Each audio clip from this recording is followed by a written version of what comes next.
예전에 그 강남역 사건도 생각이 나면서 참 그때와 달라진 게 뭐가 있을까. 보복성으로 이루어진 범죄라고도 볼 수도 있는데 대처가 너무 미흡하지 않나?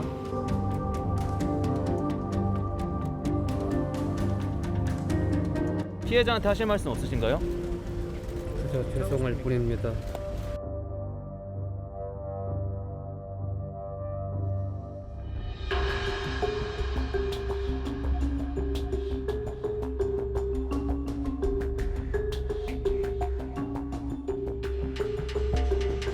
여성과 남성의 어떤 그런 프레임으로, 이중 프레임으로 보는 그런 것에 대해서는 좀 저는 동의하지 않고, 불법 촬영과 스토킹 범죄에 노출되던 여성 노동자가 업무 중 살해당한 사건이 여성 혐오 범죄가 아니고 구조적 문제가 아니라면 무엇이 구조적 문제인가?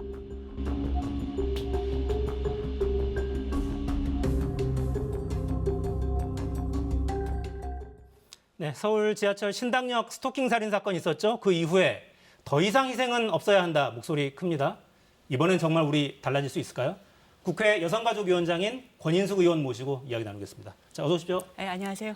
의원님 현장에도 갔다 오셨죠? 네, 신당역 갔다 왔습니다. 여러 가지로 아쉬움이 정말 많은 사건인데 너무 슬프죠. 어떤 대목이 가장 문제라고 인식하셨어요? 조금만 이 스토킹 범죄에 대해서 관심을 좀 기울이고 제대로 숙지만 했었다면 이런 식으로까지 국가기관들이 각자 부주의하고 부적절한 태도를 안 가질 수 있었는데 너무 슬프고 아쉽고 그리고 화도 나죠. 그러니까 스토킹이라는 범죄를 너무 가볍게 인식하고 있는 그렇죠. 겁니까? 그것이 우리가? 굉장히 그러니까 그동안 여성들이 스토킹에 의해서 살해가 굉장히 많이 됐습니다. 그러니까 지난 이제 10월 21일 그 스토킹 범죄 그거 통과되고 이후에도 벌써 8명이 스토킹으로 죽었거든요. 네. 굉장히 쉽게 이어진 상해나 살해로 이어지는 그런 범죄이거든요. 근데 그것에 대한 심각성에 대해서 충분히 공감하고 긴장하지 않았던 그 태도가 이제 이런 결과를 낳은 거죠. 네, 좀 구체적으로 들어가 볼까요? 이번 신당역 스토킹 살인 사건 다시 돌이켜 보면 2019년부터 계속 괴롭혀 그렇죠. 왔다고 하죠. 네. 350여 차례나 연락을 계속했고 네네. 피해자가 고소해서 긴급 체포까지 했는데 영장은 기각돼서 계속 활보할 수 있게 됐고 기각된 뒤에는 합의해달라 계속 종용하는 그런 과정이 있었고요. 그러니까 이런 전반적인 이런 과정을 좀 돌아보면 최소한 이 단계에서는 국가가 좀 적극적으로 개입했어야 되지 않나 이런 부분이 좀 보이실 것 같아요. 사실은 영장부터 그렇습니다. 영장부터. 그러니까 왜냐하면 이 불법 촬영물 유포 협박이 사실 스토킹을 계속하는 그러니까 나를 만나달라 이런 식의 스토킹을 계속 350회 이상 하는 와중에 일어났던 일이고요. 네. 구속영장을 조금만 진지하게 판단했다면 이것이 단순한 불법 이 촬영물 유포가 아니라 협박의 수단으로 지금 이용되고 있다는 게 너무 이제 확실한 상황이고 이후의 전개가 얼마나 위험하게 될 수 있을지에 대해서 충분히 알 수도 있는 판단할 수도 있는 여지가 있는 거였고요. 불법 촬영물 유포 자체도 굉장히 위험하게 진행됐던 부분이어서요. 그 보복성 요소가 굉장히 컸고요. 네. 그래서 저는 영장 단계에서도 이 부분에서 구속 정도를 고민할 수 있었던 구속을 판단할 수 있었던 근거는 굉장히 충분했다고 봅니다. 근데 기존의 우리 법 체계로는 네. 구속의 필요성이 없다고 판단했던 거잖아요, 그때는. 근데 중대한 범죄고 보복적인 요소가 굉장히 많이 들어가 있고요. 오래전부터 반복적으로 스토킹을 해왔던 거고요. 그 맥락이 계속 보여졌던 거거든요. 증거로 아마 그 문자라든가 이런 것들이 제출됐다면 이 사람이 어느 정도로 이 지배 욕구와 소유 욕구와 이 보복적인 이 의미를 많이 가지고 있는가가 확연히 드러날 수 있는 상황이었거든요. 네. 그걸 진지하게 안 본 거죠. 그러니까 지금 이제 현행 법 체계에서는 구속의 필요성을 판단할 때 네. 도주 우려나 증거인멸 네. 가능성 네. 이런 것들을 주로 판단하잖아요. 왜냐하면 증거인멸도 굉장히 가능한 상황이었고요. 그리고 같은 회사에 있는 사람이잖아요. 네. 모든 신상을 다 알고 있는 사람이기 때문에 그 보복이라는 것들이 훨씬 더 심하게 가해질 수 있는 여지가 있었던 거고요. 그래서 그런 부분들이 충실하게 고려될 수 있는 부분이었다라는 생각이 드는데 아쉽죠. 그러니까 법 체계 안에 보복 가능성, 네. 보복 우려 이런 부분들도 구속을 판단할 때 네. 뭔가 요소로 넣어야 한다 그렇죠. 이런 판단을 하고 계십니다. 그렇죠. 그리고 불법 촬영물 유포라는 것 자체도 굉장히 중대한 범죄입니다. 네. 자, 근데 오늘 이제 검찰, 경찰에서 나온 이야기들을 쭉 보면 스토킹 사건은 전수조사 다시 한번 들여다보겠다 이런 네. 입장도 나왔고 네. 검경 협의체를 구성하겠다는 이야기도 네. 있고 가해자를 유치장에 일단 적극적으로 좀 넣는 방향 또 검토하겠다 이런 여러 대책이 좀 나왔어요. 좀 바뀔 것 같습니까? 바뀌어야죠.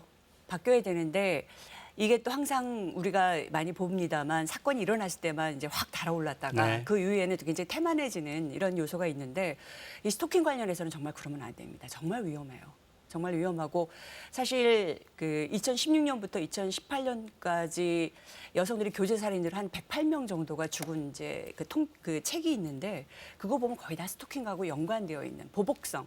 그러니까 나를 거부하는, 그러니까 교제를 더 이상 원하지 않는 그런 사람들한테 스토커같이 굴다가 결국은 이제 살해하는 그런 그 일들이 벌어졌던 거거든요.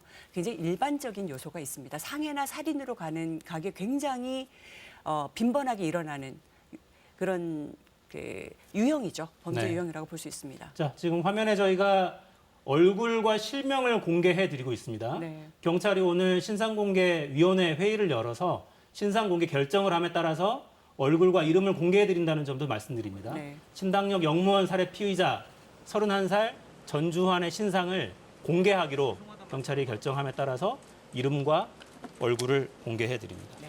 자, 이제 이 법이 반의사불벌죄, 그러니까 그렇죠. 피해자가 처벌을 원하지 않으면 처벌할 수 없도록 돼 그렇죠. 있어서 근데 이게 어찌 보면 좀 당연해 보이기도 합니다. 왜냐하면 원하지 않는데 계속 연락해오는 게 스토킹이니까. 그렇죠. 근데 그럼에도 불구하고 이렇게 해놓으니까 계속 회유하고 뭐 이거 합의해달라 이러면서 또 스토킹을 계속 하게 되는 거죠. 합의해달라고 협박한 정도가 아니라 그 불법 촬영물을 유포하겠다고 1억 원을 내놓으라는 얘기까지 있었던 이게 협박의 수준이 정말 상상을 초월합니다. 네. 그래서 검사들이 이 피해자를 보호하는 책임을 지고 있고 이제 공판을 이뤄나가는 재판을 이렇게 이어나가는 과정에서요.